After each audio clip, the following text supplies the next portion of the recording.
Ternyata Al-Quran itu sangat detail. Bagaimana Al-Quran itu menjelaskan tentang tipe seorang pemimpin yang kita harapkan.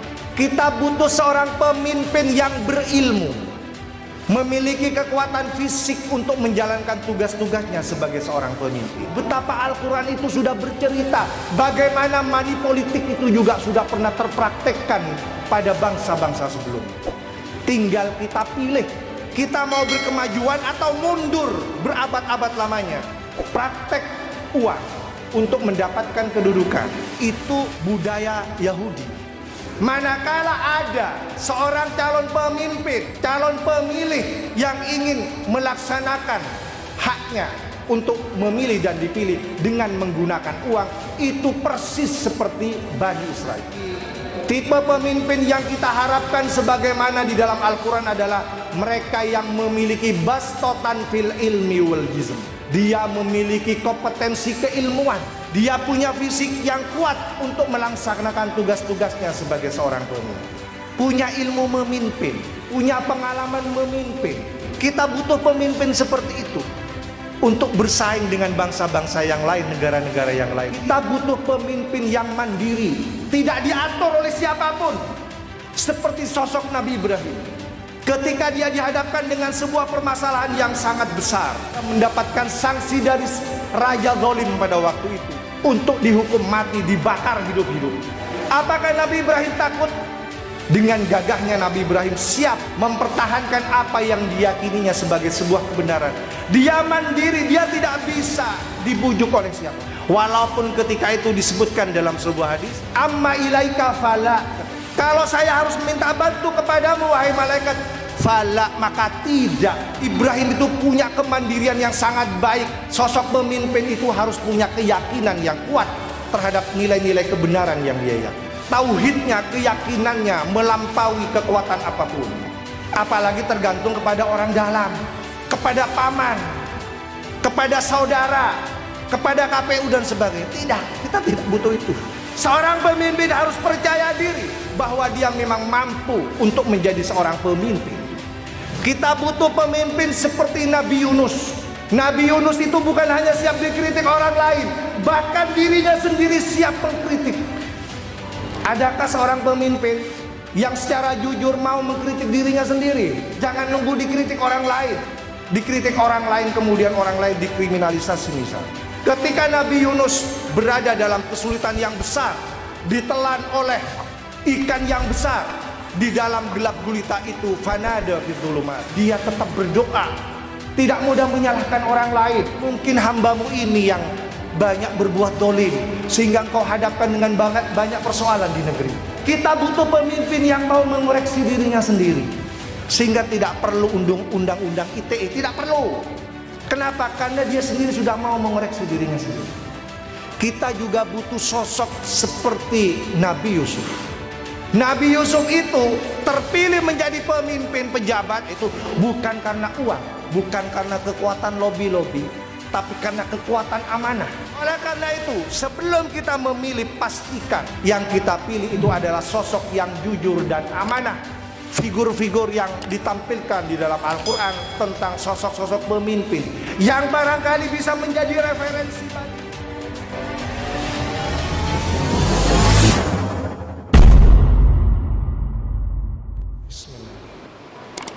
Assalamualaikum warahmatullahi wabarakatuh. Innal hamdalillah nahmaduhu wa nasta'inuhu wa nastaghfiruh wa natubu ilaih. Wa na'udzu billahi min sururi anfusina wa min sayyiati a'malina. May yahdihillahu fala mudhillalah wa may yudlil fala hadiyalah. Asyhadu an la ilaha illallah wa asyhadu anna Muhammadan abduhu wa rasuluh, amma ba'd. Qala Allah Ta'ala fil Qur'anil Karim, a'udzu billahi minasyaitonir rajim. Wa la taqfu ma laisa laka bi ilmun innas sam'a wal basara wal fuada kullu ulaika kana anhu mas'ula. Jamaah sholat Jumat yang dimuliakan Allah, mengawali ibadah sholat Jumat kita pada siang hari ini, marilah kita bersama-sama memanjatkan puji syukur kehadirat Allah Subhanahu wa taala. Karena di tengah-tengah kesibukan kita, di tengah-tengah hujan yang lebat, semua kita masih bisa membuktikan diri bahwa kita semuanya adalah hambanya yang bersyukur, yang bisa menggunakan segala nikmat yang Allah berikan dengan sangat baik. Nikmat kesehatan, semua kita dalam kondisi sehatul afiat. Nikmat kesempatan, nikmat iman, semuanya kita gunakan dengan sangat baik. Dengan hadir semua pada siang hari ini dalam rangka untuk memenuhi kewajiban kita sebagai hambanya yang beriman, yaitu melaksanakan ibadah sholat Jumat secara berjamaah. Kita semua yang hadir pada siang hari ini tentunya berharap semoga apa yang akan kita laksanakan pada siang hari ini mampu meningkatkan keimanan dan ketakwaan kita kepada Allah Subhanahu wa taala. Salawat serta salam marilah kita juga sampaikan kepada junjungan kita Nabi Muhammad SAW, kepada keluarganya, kepada para sahabatnya, dan tentunya juga kepada seluruh umatnya yang tetap setia memegang teguh ajarannya hingga akhir zaman nanti. Jamaah sholat Jumat yang berbahagia, sebentar lagi kita akan mulai masuk ke tahun politik. Tidak lama, tinggal menghitung hari, kita akan dihadapkan dengan berbagai pilihan-pilihan. Sudah waktunya kita itu menjadi masyarakat pemilih yang cerdas, bermartabat, dan juga berkemajuan.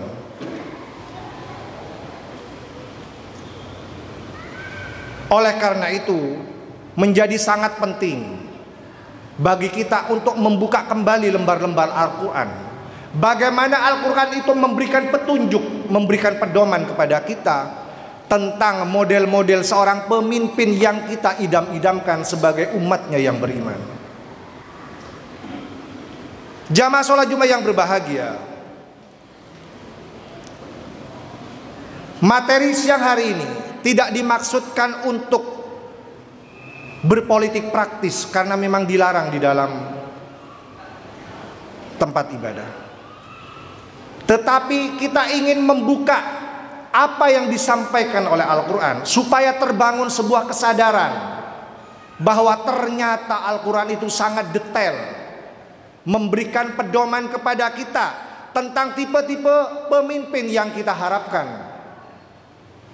Jamaah yang berbahagia, oleh karena itu materi kita pada siang hari ini murni untuk pencerahan kita sebagai umatnya yang beriman kepada Al-Quran. Murni, kalau di kampus murni untuk kepentingan akademik, kajian ilmiah, tidak terpengaruh dengan politik dukung-mendukung di luar sana. Jamaah sholat Jumat yang berbahagia, di samping Rasulullah yang menjadi uswatun hasanah dan sering disampaikan dalam berbagai acara maulid tentang bagaimana seorang Rasulullah, seorang figur pemimpin, uswatun hasanah, saya ingin pada siang hari ini juga menampilkan figur-figur yang tak kalah dengan sosok Rasulullah Muhammad SAW. Jamaah sholat Jumat yang berbahagia, satu persatu dalam waktu yang singkat ini kita akan mendengarkan, menyimak bagaimana Al-Quran itu menjelaskan tentang tipe seorang pemimpin yang kita harapkan. Untuk lebih menghemat waktu, yang pertama, kita butuh seorang pemimpin yang berilmu, memiliki kekuatan fisik untuk menjalankan tugas-tugasnya sebagai seorang pemimpin. Hal ini dijelaskan oleh Allah dalam sebuah ayat ketika menjawab pertanyaan sekaligus permohonan dari Bani Israel. Ketika itu Bani Israel menginginkan hadir seorang pemimpin yang mampu bersaing dengan seorang bernama Jalut yang sulit dikalahkan. Ia minta kepada nabinya, wahai nabi, cobalah mintakan kepada Tuhanmu seorang pemimpin yang bisa membawa kami menang dalam persaingan. Jamaah yang berbahagia, disebutkan dalam sebuah ayat, a'udzubillahi minasyaitonirrajim, wa qala lahum nabiyuhum, dan berkata nabi mereka kepada Bani Israel itu, innallaha qad ba'atha lakum Taluta malikan, sesungguhnya Allah mengutus seorang bernama Talut kepadamu wahai Bani Israel, malikan, sebagai seorang pemimpin. Qalu, kemudian Bani Israel ini menjawab,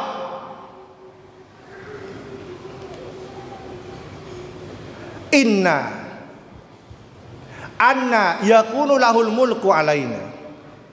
Kenapa mesti Talut yang dihadirkan untuk menjadi pemimpin kami, katanya. Wa nahnu ahaqqu bil mulki minhu. Kami ini sebenarnya lebih berhak daripada Talut.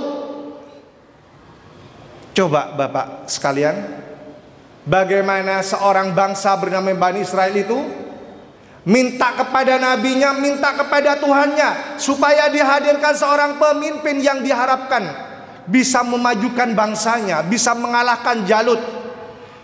Ketika dipenuhi permohonannya itu, malah berkata seperti itu, nahnu ahaqqu bil mulki minhu. Kami ini lebih berhak daripada Talut. Kenapa Talut itu? Walam yu'ta sa'atan minal mal. Talut itu tidak punya harta kekayaan. Talut itu miskin, tidak punya apa-apa, tidak bawa sembako, tidak bawa uang. Untuk apa kamu hadirkan Talut itu untuk menjadi pemimpin kami, katanya. Jamaah yang berbahagia, cerita ini mungkin tidak banyak orang yang tahu betapa Al-Quran itu sudah bercerita bagaimana money politik itu juga sudah pernah terpraktekkan pada bangsa-bangsa sebelumnya. Tinggal kita pilih, kita mau berkemajuan atau mundur berabad-abad lamanya. Jamaah yang berbahagia, bukankah kita ingin menjadi umat yang berkemajuan? Praktek uang untuk mendapatkan kedudukan itu budaya Yahudi. Oleh karena itu, manakala ada seorang calon pemimpin, calon pemilih yang ingin melaksanakan haknya untuk memilih dan dipilih dengan menggunakan uang, itu persis seperti Bani Israel. Jamaah yang berbahagia, qala, kemudian nabi mereka menjawab, innallaha astafa, sesungguhnya Allah itu memilih Talut itu, wazadahu, karena dia punya keunggulan-keunggulan, wahai Bani Israel. Apa keunggulan Talut itu? Bastotan fil ilmi wal jism, dia punya keluasan ilmu, dia punya kemampuan fisik yang bisa melaksanakan tugas-tugasnya sebagai seorang pemimpin. Jamaah yang berbahagia, saya ulangi sekali lagi, tipe pemimpin yang kita harapkan sebagaimana di dalam Al-Quran adalah mereka yang memiliki bastotan fil ilmi wal jism. Dia memiliki kompetensi keilmuan, dia punya fisik yang kuat untuk melaksanakan tugas-tugasnya sebagai seorang pemimpin. Jamaah yang berbahagia, punya ilmu memimpin, punya pengalaman memimpin. Kita butuh pemimpin seperti itu untuk bersaing dengan bangsa-bangsa yang lain, negara-negara yang lain. Bukankah kita ingin menjadi negara maju yang seperti kita gembar-gemborkan setiap kali kita merayakan kemerdekaan, ingin menjadi Indonesia maju. Kita butuh seorang pemimpin yang bastotan fil ilmi wal jism, punya ilmu dia. Jamaah yang berbahagia, Oleh karena itu, ini tipe yang pertama yang harus kita ingat. Sebelum kita memilih, pastikan bahwa pemimpin kita itu memang punya kompetensi keilmuan yang memadai. Jamaah yang berbahagia. Kemudian yang kedua, singkat karena waktunya sangat terbatas. Kita butuh pemimpin yang mandiri, tidak diatur oleh siapapun. Seperti sosok Nabi Ibrahim. Ketika dia dihadapkan dengan sebuah permasalahan yang sangat besar, karena dia dianggap melanggar aturan yang ada di zaman itu, dia mendapatkan sanksi dari raja zalim pada waktu itu untuk dihukum mati, dibakar hidup-hidup. Jamaah yang berbahagia, apakah Nabi Ibrahim takut? Dia kemudian tidak punya kemandirian untuk tetap berpendapat, menyatakan yang hak itu hak, yang batil itu batil. Tidak. Dengan gagahnya Nabi Ibrahim siap untuk mempertahankan apa yang diyakininya sebagai sebuah kebenaran. Dia mandiri, dia tidak bisa dibujuk oleh siapapun. Walaupun ketika itu disebutkan dalam sebuah hadis, sempat seorang malaikat berbisik di telinganya, "Wahai Nabi Ibrahim, sebentar lagi kamu akan dilemparkan ke api yang besar itu. Apakah kamu tidak butuh bantuan?" Disebutkan dalam sebuah tafsir alaka hajah, apakah kamu butuh bantuan wahai Nabi Ibrahim? Amma ilaika fala, katanya. Kalau saya harus minta bantu kepadamu wahai malaikat, fala, maka tidak, katanya. Jamaah yang berbahagia, coba perhatikan kata-kata ini. Kalau saya harus bergantung kepada kamu, tidak. Artinya apa? Ibrahim itu punya kemandirian yang sangat baik. Sosok pemimpin itu harus punya keyakinan yang kuat terhadap nilai-nilai kebenaran yang dia yakini. Jamaah yang berbahagia, apa sih yang tidak bisa dilakukan oleh malaikat? Kalau mau, malaikat dengan sangat-sangat mudahnya dia membantu Nabi Ibrahim. Disebutkan dalam tafsir itu, malaikat itu sayapnya saja berapa ribu dia. Dengan kepakan satu sayapnya saja habis. Sangat mudah bagi seorang malaikat untuk membantu kekasih Allah bernama Nabi Ibrahim. Tapi Nabi Ibrahim tidak. Dia tidak punya ketergantungan kepada seorang makhluk. Tauhidnya, keyakinannya melampaui kekuatan apapun.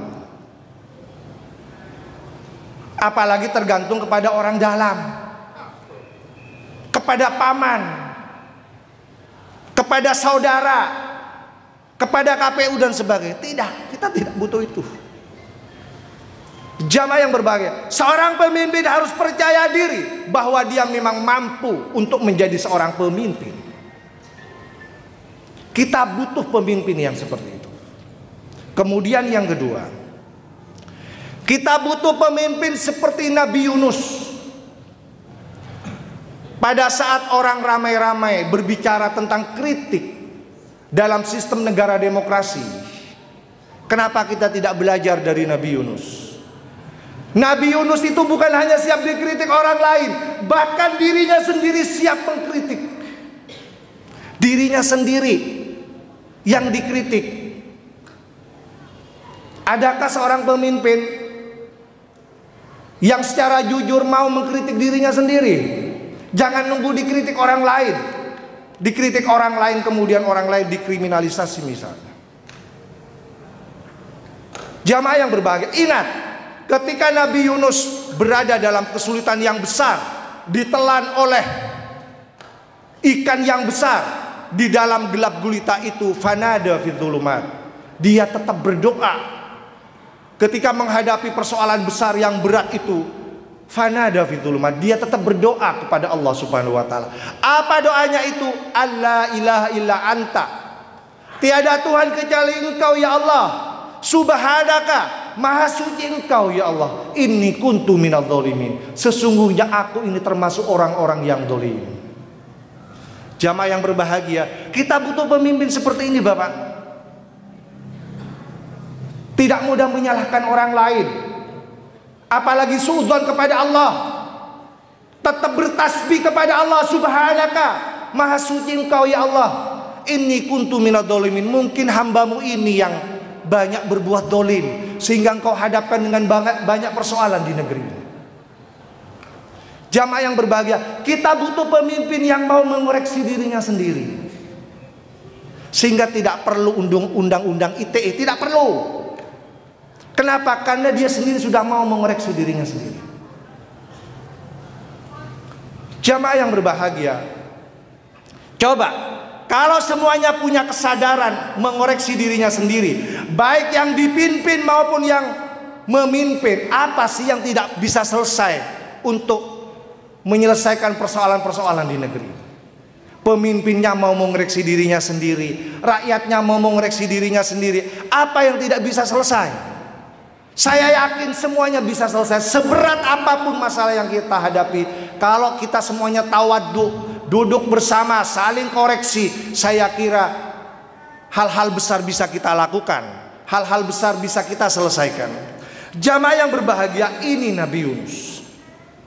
Kita juga butuh sosok seperti Nabi Yusuf. Nabi Yusuf itu terpilih menjadi pemimpin pejabat di lingkungan istana itu bukan karena uang, bukan karena kekuatan lobby-lobby, tapi karena kekuatan amanah.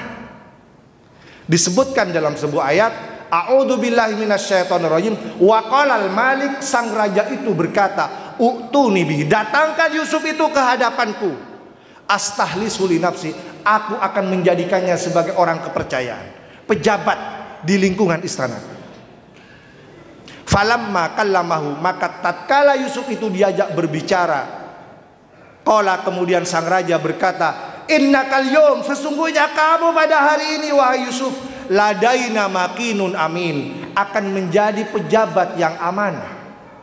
Jamaah yang berbahagia, oleh karena itu terpilihnya Yusuf menjadi seorang pemimpin, menjadi seorang pejabat, menjadi orang kepercayaan di lingkungan istana itu karena kekuatan amanahnya, bukan karena kekuatan uangnya, bukan karena kekuatan lobby-lobbynya. Jamaah yang berbahagia, oleh karena itu sebelum kita memilih, pastikan yang kita pilih itu adalah sosok yang jujur dan amanah, bisa menyampaikan harapan-harapan kita apa adanya, bukan asal Bapak senang.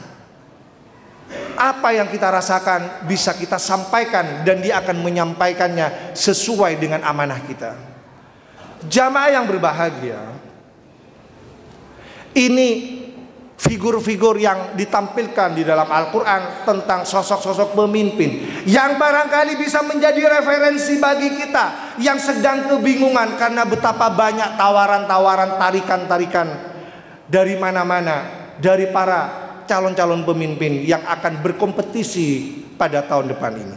Semoga khutbah singkat ini bisa memberikan pencerahan kepada kita semua. Semoga kita semua bisa bergembira untuk menyambut pesta demokrasi itu dengan penuh kerukunan. Tidak perlu kita saling hujat menghujat, maki memaki karena kita berbeda pilihan-pilihan. Aku lu qouli hada wastaghfirul ghafurur rahim. Hamdan thayyiban mubarakan fih, asyhadu an la ilaha illallah wa asyhadu anna Muhammadan abduhu wa rasuluh, amma ba'd. Jamaah sholat Jumat yang berbahagia, menutup khutbah yang kedua, saya ingin mengingatkan kita semua supaya kita itu memiliki komitmen yang kuat, terutama calon-calon pemimpin. Dia harus bisa menjaga komitmen itu. Jangan sampai lupa dengan komitmennya ketika dia sebelum dipimpin, sebelum dia memimpin. Kalau ingin cari orang yang idealis, lihatlah ketika dia belum menjabat. Sebelum menjabat pasti dia idealis, omongannya pasti baik, janjinya pasti baik. Tapi lihat ketika dia diberikan cobaan untuk menjabat, apakah dia masih komitmen dengan janji yang disampaikan. Inilah yang diingatkan oleh Allah kepada Bani Israel, yang terkenal selalu ingkar janji itu. Disebutkan dalam sebuah ayat, a'udzubillahi minasyaitonirrajim, wa id akhadna mitsaqakum wa rafa'na fawqakumut tur. Ingatlah tatkala kami mengambil perjanjian dengan kamu wahai Bani Israel, wa rafa'na fawqakumut tur. Kemudian kami angkat gunung Tur Sina itu. Khudzu ma atainakum biquwwah. Ambil apa yang kami berikan itu biquwwah, dengan kuat. Ayat ini memberikan petunjuk kepada kita, seorang pemimpin itu harus kuat memegang komitmen. Khudzu ma atainakum biquwwah. Pegang teguh apa yang kami berikan itu. Pegang teguh janji yang diucapkan itu. Wadhkuru ma fihi la'allakum tattaqun. Dan selalu ingat apa yang ada dalam perjanjian itu, la'allakum tattaqun, supaya kamu tetap bertakwa kepada Allah Subhanahu wa taala. Jamaah yang berbahagia, jadi supaya kuat komitmennya menurut ayat ini, ya, wadhkuru ma fihi, harus selalu saling mengingatkan. Selesai memilih bukan berarti sudah selesai loh Bapak. Belum tentu amanah kita itu masih tersampaikan dengan baik.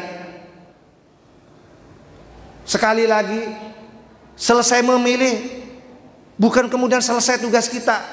Tugas kita berikutnya adalah mengingatkan. Barangkali pemimpin kita itu lupa, khilaf, atau bahkan sengaja lupa misalnya. Jamaah yang berbahagia, begitu juga peringatan kepada seorang pemimpin kalau dia pura-pura lupa atau sengaja lupa dengan janjinya. Ini mirip Bani Israel. Karena Bani Israel itu berjanji berkali-kali, dan berkali-kali pula dia tidak pernah menepati. Saksikan sendiri sekarang. Berapa kali Israel itu mau melakukan perjanjian? Silahkan dicek di Google itu. Dan semuanya dilanggar. Itu karakter kepemimpinan Bani Israel itu seperti itu. Dan kita tidak mau memilih pemimpin berkarakter Yahudi Israel. Jamaah yang berbahagia, semoga apa yang saya sampaikan pada khutbah yang kedua ini bisa membekali kita semua, bahwa kita itu bertanggung jawab dengan apa yang kita pilih. Wala taqfu ma laisa laka habir. Janganlah kamu mengikuti sesuatu yang tidak kamu tahu. Makanya saya beritahu pada siang hari ini. Kenapa? Karena Al-Quran itu melarang kita mengikuti sesuatu yang tidak kita tahu. Artinya apa? Memilih itu harus berbasis ilmu. Harus berbasis ilmu. Kenapa? Inna sam'a wal basara wal fu'ada kullu ulaika kana anhu mas'ula. Karena pendengaran kita, penglihatan kita, hati kita, semuanya itu akan dimintai pertanggungjawaban oleh Allah Subhanahu wa taala. Jadi sekali lagi, dengan penuh kesadaran pilihan kita itu kita lakukan dengan penuh tanggung jawab. Semoga kita bisa melaksanakan tugas-tugas ini dengan baik, dan kita semua diberikan kesadaran supaya kita bisa menjadi pemilih yang cerdas, pemilih yang bermartabat, pemilih yang berkemajuan. Innallaha wa malaikatahu yusalluna 'alan nabi ya ayyuhalladzina amanu shallu wa sallimu taslima. Allahumma ighfir lil muslimina wal muslimat wal mu'minina wal mu'minat al ahya' minal amwat innaka sami'un qaribun mujibud da'wat ya qadiyal hajat wa ya kafiyal muhimmat. Rabbana la tuzigh qulubana ba'da id hadaitana wa hab lana min ladunka rahmah innaka antal wahhab. Rabbana hab lana min azwajina wa dzurriyyatina qurrata a'yun waj'alna lil muttaqina imama waj'alna lil muttaqina imama. Rabbana atina fid dunya hasanah wa fil akhirati hasanah wa qina adzabannar wa qina adzabannar. Fa ya ibadallah innallaha ya'muru bil adli wal ihsan wa ita'il qurba wa yanha 'anil fahsya'i wal munkar wa baghi ya'idukum la'allakum tadhakkarun wa la dzikrul akbar. Aqimus shalah.